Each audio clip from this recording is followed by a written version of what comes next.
I'm Seth Ritter here for Fort Hays State University Sports Marketing. I'm here with the voice of the Chiefs, Mitch Holtis. Mitch, first of all, thanks for not only coming to Hays, but taking the time out to interview with us. Well, it's like coming home. I mean, being a Smith Center graduate, but I think it's exciting what's going on in the College of Business Administration and leadership, particularly what you're doing in sports marketing, because I think it's cutting edge that your students are getting the chance to really take a practical approach to the business. Too many times in the college world of academia, they do not give a realistic portrayal of the business, and you're getting that on campus here. So it's exciting to see just the start of it and where it's going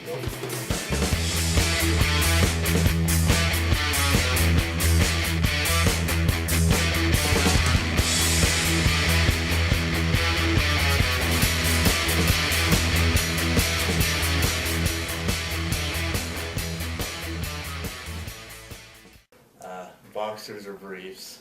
Boxers or briefs. I'm going to throw you off the track on this one too, because I'm probably going Commando. Well, listen, I'm probably going, either Speedo or thong. Okay. But I grew up on a farm in Smith Center, man. And don't think we didn't go commando. So I'm just going to give you all of the above. Let's just go all of the above. More information than I needed. You have the job that basically every Chiefs fan dreams of. What's it like to get to sit down and talk with all the Chiefs players and Todd Haley? Well, what I tried to portray today in class was there's a lot of the dream that people don't see. All they see is that. They see the positive part. It is very positive. And yes, I'm doing the play-by-play of the team that I grew up with, basically.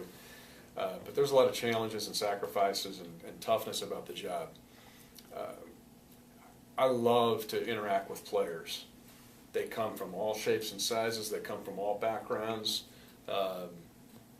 Jamal Charles growing up in Port Arthur, Texas, and going to the University of Texas, he's got a totally different personality in the way he is from Matt Castle. I mean, you really have to be a student in psychology to understand how to connect with them. The other part, and this is a big challenge for me, and it continues to be so, the trust factor in the National Football League is very, very critical. There are so many times these players don't know who they're talking to, where's this going, who's going to tweet this, who's going to text this, who's going to put it on their Facebook page, who's going to take, they go in with a low level of trust. You have to earn that from those guys, that they understand that you're a stand-up dude. And so it's always a challenge. Now, I do like our rookies from last year because they're a sharp bunch of guys. Most of them were team captains of their college teams, and so they kind of figured it out pretty fast of like who they can trust and who they don't. But many times for players and veterans that we pick up that are free agents are like, who are you with, and should I really trust you? But I do like to interact with the players. I got a Monday night show. It's called the Chiefs Kingdom. I call it the Kiwanis Club for all the wackos. X Factor and Big Daddy Lake Rat. Oh yeah, Big Daddy Lake Rat shows up in the Lake Rat bus with all the Lake Rats. Mm-hmm. But we have players every week, and it's a chance to sit down just like this. And I love that part of my week because we're able to even get beyond football with those players and get into their lives, and they enjoy that. But they want to trust you. They open up to you if they can trust you, and you don't violate that. We were talking about Jim Zorn, the hiring of Jim Zorn earlier. Do you think that Jim Zorn, Todd Haley, and Bill Muir are all going to be in sync with what they want to do right off the bat, or do you think that's going to take a little time to grow and mature for that? I'm going to give an interesting answer to that. No, I don't think it'll be right off the bat. I think there's going to be some twists and turns and basically a process there of those three kind of getting on the same page, if you will. I see Bill being involved in the game planning a lot, particularly in the run game.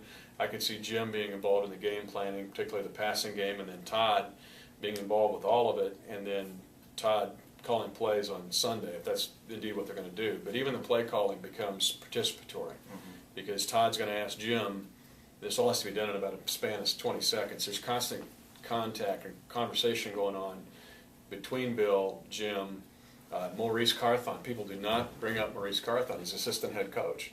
And he's our running backs coach, but Mo is involved in this as well. And he'll give a suggestion and maybe a play to call. But I'm excited to see where it's going. You never want it to be completely in sync, and that's where I'm going to give you a surprising answer. and Todd never wants it to be completely in sync. Todd's not afraid of confrontation if it's healthy. And he thinks if you get in sync, you get in the box. One thing that'll drive him crazy is if people think inside the box. He doesn't want it to be in sync. He wants it to be somewhat always kind of on edge so that it keeps people thinking about fresh ideas and trying to stay cutting edge. And that's where I've kind of learned to appreciate the part of Todd that I think's had an impact on all of us, is that it's always about trying to stay, razor sharp.